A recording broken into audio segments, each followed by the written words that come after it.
Hello అందరికీ. నా channel కొత్తగా చూసిన వాళ్ళందరికీ వెల్కమ్ అండి.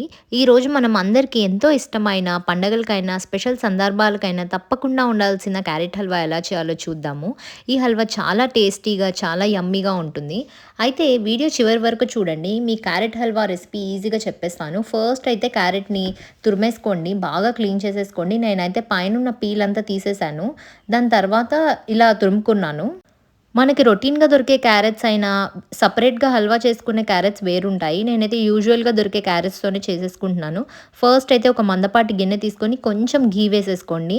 మనకు కావాల్సిన డ్రై ఫ్రూట్స్ నేనైతే ఓన్లీ కాష్యూస్ వేస్తున్నాను. జీడిపప్పు గానీ, కిస్మిస్ గానీ, బాదం గానీ, మనకు కావాల్సిన డ్రై ఫ్రూట్స్ అన్నీ వేసి ఇలా ఫ్రై చేసుకోండి. ముందే ఫ్రై చేసి పెట్టుకుంటే మనకి ఈజీ అవుతుంది. తర్వాత ఇదే బాండీలో మనం తురిమిన క్యారెట్ ఉంటుంది కదా! అది వేసేసుకోండి. హై ఫ్లేమ్‌లో పెట్టకండి. లో టు మీడియం ఫ్లేమ్‌లో ఉంచేసుకోండి. నేను కావాలని కొంచెం ఘీ తక్కువ యాడ్ చేశాను. మీరు కావాలంటే ఘీ యాడ్ చేసేసుకోండి. ఇలా యాడ్ చేసుకోవడం వల్ల హల్వాకి ఇంకా టేస్ట్ ఎక్కువొస్తుంది. ముందు ఇలా క్యారెట్ తురుము వేసేసి ఇది ఫ్రై అయ్యేంత వరకు లో టు మీడియం ఫ్లేమ్‌లో ఫ్రై చేసుకోండి. మనం వాటర్ ఏం యాడ్ చేసుకోక్కర్లేదు. ఇలా లో ఫ్లేమ్‌లోనే కదుపుతూ ఉంటే ఈజీగా మనకి క్యారెట్‌లోని వాటర్ బయటకొచ్చేసి మనకి అదే సాఫ్ట్ అయిపోతుంది.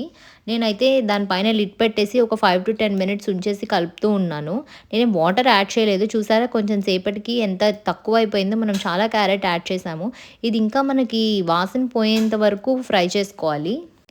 మనకి మంచి అరోమా వస్తుందండి. అలా వచ్చేసిన తర్వాత మనం ఇక్కడ షుగర్ యాడ్ చేసుకోవాలి. నేనైతే కొలతలేం తీసుకోలేదు. మనకు కావాల్సినట్టు యాడ్ చేసేసుకోవడమే.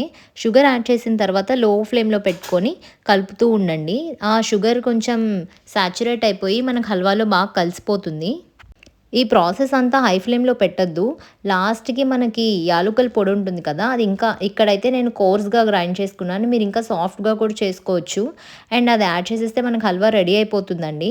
అండ్ దీనిలో పాలు కూడా యాడ్ చేసుకోవచ్చు. పాలు, మిల్క్ మేడ్ ఇంకా తర్వాత మనకి పాలకోవా ఉంటుంది కదా! అది కూడా యాడ్ చేసుకోవచ్చు. నేను కావాలని మిల్క్ లేకుండా చేశాను. ఇదంతా యాడ్ చేసేసుకొని ఒక 5 మినిట్స్ లిడ్ పెట్టేసి లో ఫ్లేమ్‌లో పెట్టేసేయండి. అప్పుడు మనం వేసిన ఇంగ్రీడియెంట్స్ అన్నీ కూడా యాడ్ అయిపోతాయి. అండ్ ఇక్కడ మీరు చూసారా మనకెంతో యమ్మీగా ఉండే క్యారెట్ హల్వా రెడీ అయిపోయింది.